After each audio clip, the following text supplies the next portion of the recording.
Hey YouTube, MrRampro here, and I wanted to do a little update video of the knives that I've been carrying the most as of late. So I wanted to show you guys what they were and kind of give you a little update on them, kind of how they're performing, how I'm doing with sharpening on them and stuff like that. So first of all, we'll start right here with the Emerson Mini CQC 15.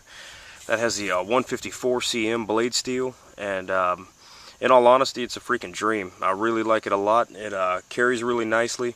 It is a little bit thicker than some of the other blades as far as handle goes, and I can do a little above shot. That's it right beside the paramilitary. You can see the thickness is a little bit more than the paramilitary too, but as far as carryability, I really like it. I'm really liking the wave feature. I didn't think I would like it at first, but over time and using it and stuff like that, I really have come to like it and almost desire it on a lot of my blades now. So that's pretty cool. I've been thinking about doing little zip tie mods and stuff like that on my Spydercos. I've got quite a few in this lineup, so I'll have to try that out and see kind of how that works as far as long term, you know, with the zip tie and maintainability and that kind of thing of that system. But for the most part, really surprised at how easy it is to sharpen that 154 cm with the chisel grind.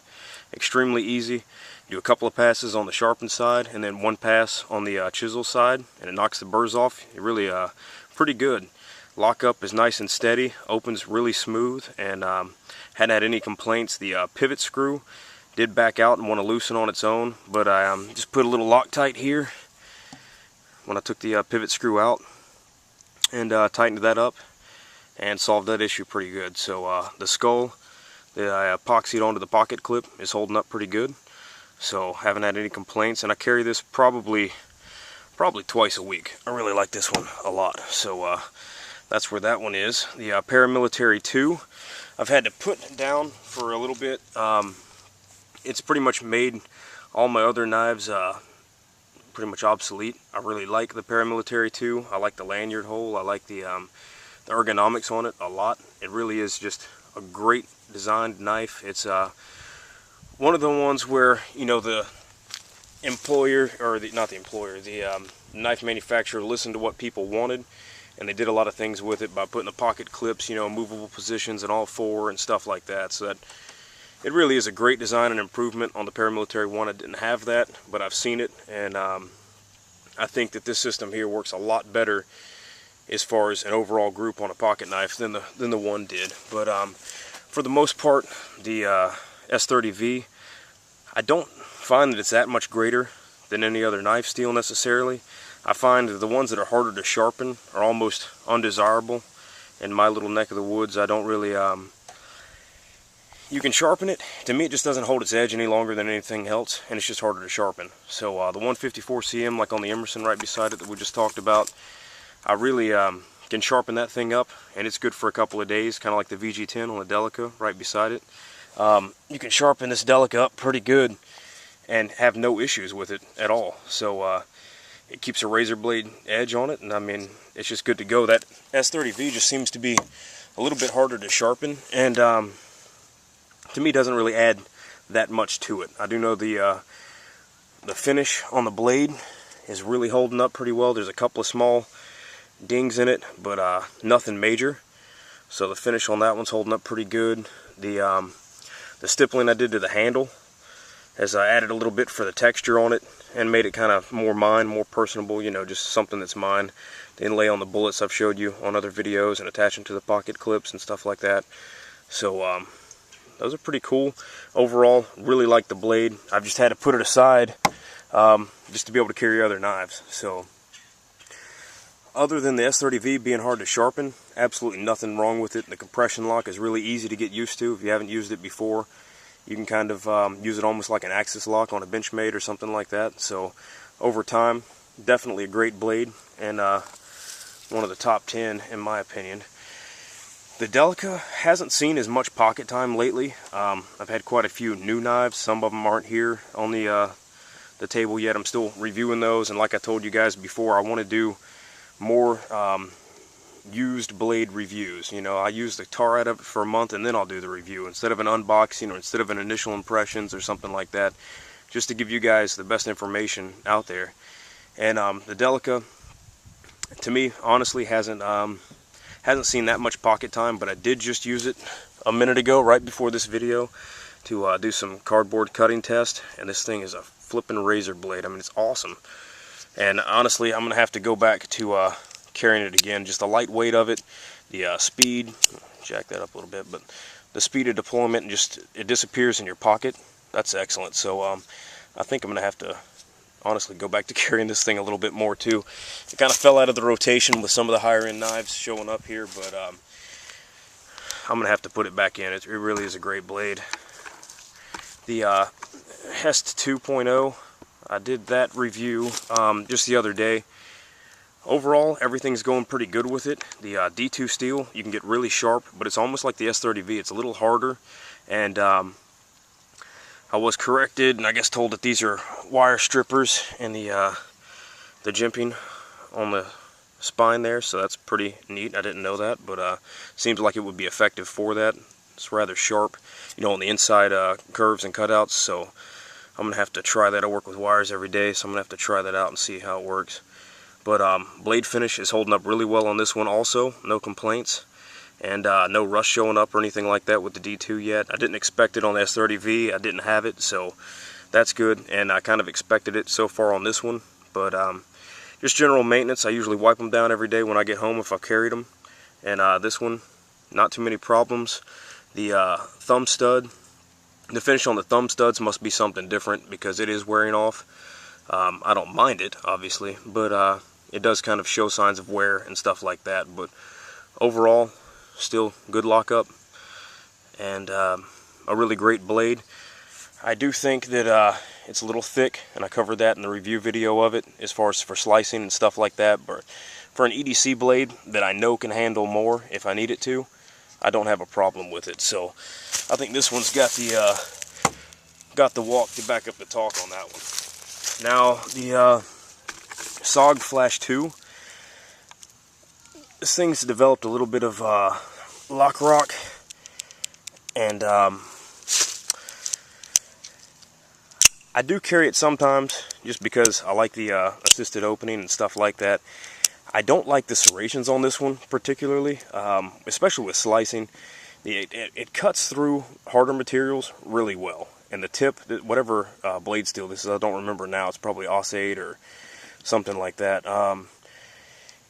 Sharpening it and keeping it sharp is good to go. The tip of the blade here with this belly opens packages and boxes with ease, but the serrations, doing slicing, those serrations have kind of messed me up. It's not like the Spyderco Police. Those serrations, even though I don't use it a lot, those things slice right through anything. And I don't know if it's because I have used this a little bit more and it might be harder for me to sharpen the serrations, but just my opinion in it, the serrations might not be the best. I did order a couple of cold steels with the serrations on it, so we'll try those serrations also. This one here I carried a lot because of the deep pocket carry and stuff like that, but I got into a slight lanyard phase, and the lanyard seemed to be harder to feed through, and I was like, okay, well, let me kind of knock this off for a little bit. I started going to some of the other ones with the bigger lanyard holes, but pocket clip's great. It's holding up really good. The handle's holding up good. I did super glue the lock in the open position because that was kind of locking unintentionally sometimes in the pocket or in like the bag where I had it. But overall, other than the lock rock, it's really not that bad, and the serrations not being the 100% user friendly. Now the Spyderco Cinefonte 3, that sucker has some extreme wear and tear on it. I use this one all the time because of its lightweight, and just the thin stock on that blade is insane. That's our ultra thin blade, and the slicing ability on it is great.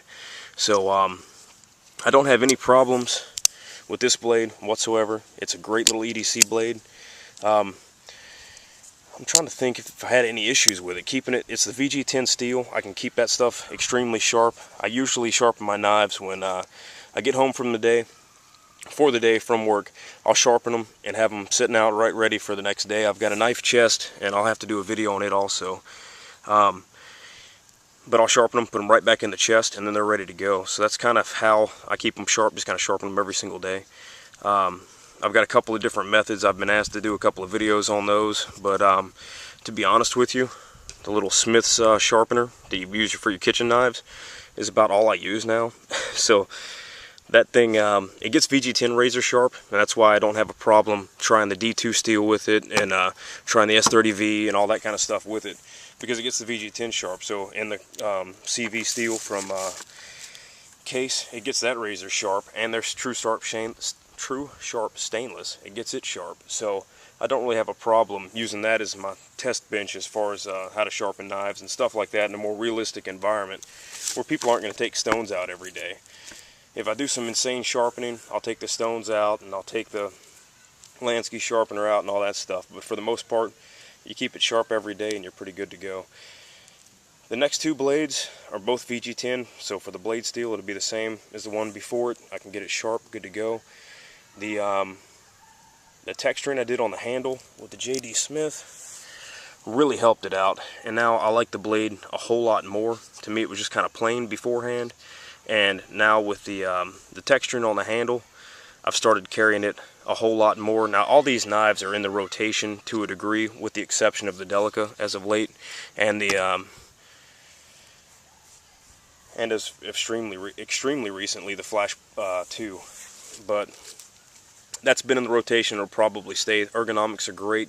There's no real hot spots in the handles, as far as I've noticed on any of these for just extended periods of time cutting. I do a lot of cardboard and a lot of walking out in the woods, grabbing a stick and kind of whittling on it for a minute. So that's where I get a lot of my information for these. And that's about it on the JD Smith. The Endura, for the most part, has become a kitchen knife. I really like it. As far as an EDC blade, it's a little big in my opinion for doing a lot of the tasks that I do at work every day. So because of that blade size, and because I know you're looking at some of the Emerson and stuff like that and you're like, come on dude, it's the same size, but for some reason it got out of the rotation that way because of the blade size, and never really got back in. But it's pretty much now a dedicated kitchen knife. I did just dirty the blade up a little bit, doing some cardboard test on it and stuff like that, just because I wanted to check the handle out before I did the video. Definitely an ergonomic blade. God, I'm bumbling all over myself today. Has a little bit of rock in the lock now, and I did have this lock. I don't know if it might not have been completely engaged, but it did disengage on me one time. That was under some extreme use, and it was actually with some home repairs and stuff like that, so I'm not 100% how I was using it. I know I had gloves on with it. It wasn't in a position where I was going to get cut or anything, but it did disengage slightly. So just to let you guys know about that. For the most part, that's it.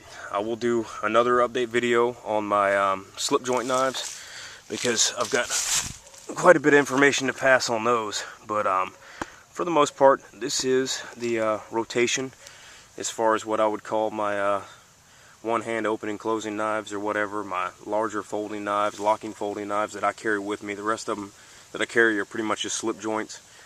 And I'm really happy with all these blades. So if I had to give a top 8, I guess that would be them right there.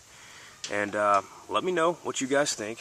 I don't know if you can see that, because you guys are like, oh, that's not 8, that's only freaking 7. But there's the Emerson over there hiding in the corner. Yeah, you guys got any questions on any of the knives that I've reviewed in the past, let me know. The Cali 3.5 I did get rid of, so don't ask me about that one. And I will be doing an update on the multi-tools also, because I've had some new information come up with those also, just in the EDC rolls and stuff like that. So I'll try to knock those videos out, and I appreciate you guys watching. And if you can handle listening to my bumbling tongue the whole time, I definitely appreciate that too. Thanks a lot, guys.